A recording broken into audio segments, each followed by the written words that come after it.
The Preakness Stakes is this weekend. Horses and their jockeys are competing for $1.5 million in prize money. But tomorrow's race does come after the 8th horse euthanization at Churchill Downs, the home of the Kentucky Derby.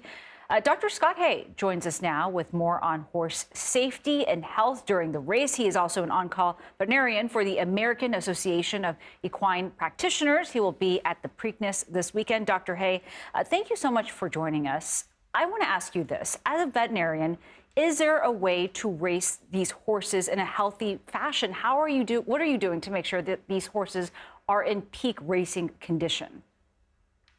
Good morning, ladies. Thank you. There's a tremendous amount of regulatory scrutiny on horses that are racing, particularly in these high-profile events, but in general on a day-to-day basis for all horses.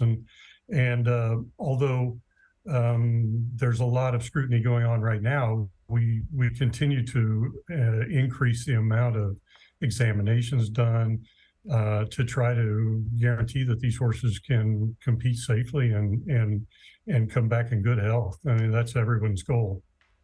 Just to sort of kind of springboard off of your question, as you know, this is an industry that hadn't actually been keeping track of horse deaths anyways until kind of like the early 2000s. And since then, the numbers have been going down. Since people have been keeping track of it, the numbers have been going down. But you know that in this country, sometimes we don't treat our human athletes all that well because we're talking about a lot of money invested in a sport. Is there a way, and I know, and excuse the pun, I know you have a horse in this race because you're sort of part of this industry. Is there a way to race horses that is safe, that is healthy, that is sustainable, the way we do it now, modern day racing? And you know there are supplements, there are all kinds of ways that they try to enhance the ability of the horse. Sure, and you know, I've been doing this for 35 years in the racehorse industry. I don't treat any of the horses that are going to be racing over this weekend, but there's a tremendous interest in trying to keep the horse healthy. Healthy horses perform well, and that's the name of the game. Horses that are unhealthy and have injuries don't perform well, and so there's no interest in people trying to push horses to get them to perform well if they have an issue. And so certainly, you know, I don't know if you keep track of what's going on, but there's already been a horse scratch from the Preakness today that they were having some questions about. So safety is on the forefront of everyone's minds, and in everyday racing, not just over the Preakness Stakes or the Kentucky Derby. But if a horse is showing indications of a weakness or an injury or something like that, I mean, how easy is it to say, sorry, that horse is not racing? Or is there a lot of pressure to, you know, shore things up, maybe some painkillers and get that horse out there? Yeah, I understand what you're saying, but the regulatory vets have absolute oversight on this issue. If they have a problem with the horse, there's no question. The horse is scratched. You saw that in the Kentucky Derby.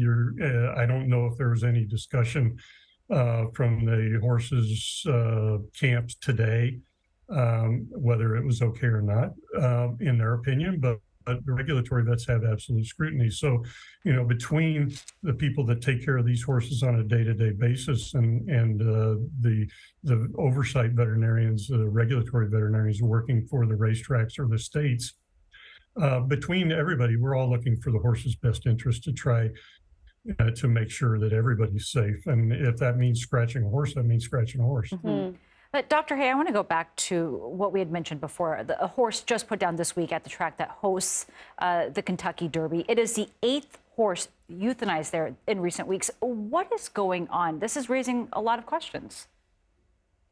Absolutely, and you know, we're all very concerned and saddened by the fact that we've lost this horse and the others during the week, and you know, the investigations are ongoing to try to determine the exact reasons why individual horses pass. I'm not involved in those investigations, and they're still ongoing. But I would tell you from the Kentucky Horse Racing Commission, from the Churchill Downs group, from the Horse Racing Integrity and Safety Authority, are all investigating these and trying to come up with the reasons that these horses passed. Do you see any weaknesses in the system? Because I understand where you're coming from, that everyone involved wants healthy horses. No one wants to put a horse down. They want to see those horses race.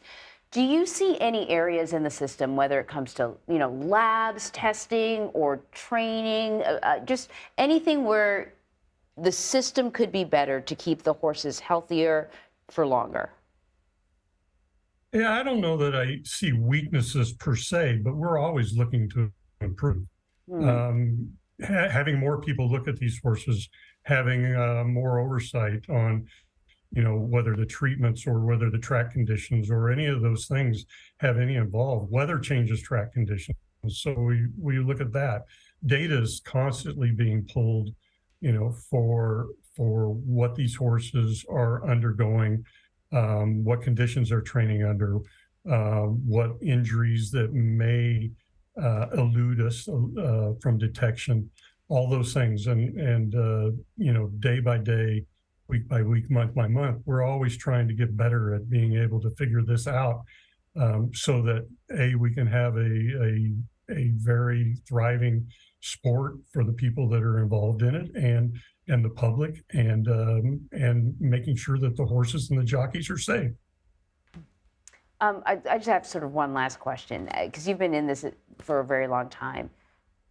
Would you say that the horses are healthier now over time? I mean, how have you seen these athletes, the horses, sort of evolve and change over the time that you've been a veterinarian for them? Well, I think we have a lot better handle on the oversight of the safety of the sport. I think, the recent years, we've looked at things a lot tougher. As you had mentioned before, the statistics on injuries weren't kept until the early 2000s. And those have shown that the sport is getting safer and safer. Are we where we want to be? Probably not yet. We're still trying to push to get better. Our goal is to have 0 injuries. That may not be realistic, but that's our goal. And none of us want to see anything bad happen to a horse or a jockey or anyone involved. And so our primary goal in doing what we do is to make things safe for horses. Dr. Scott Hay, thank you so much for joining us. Thank you.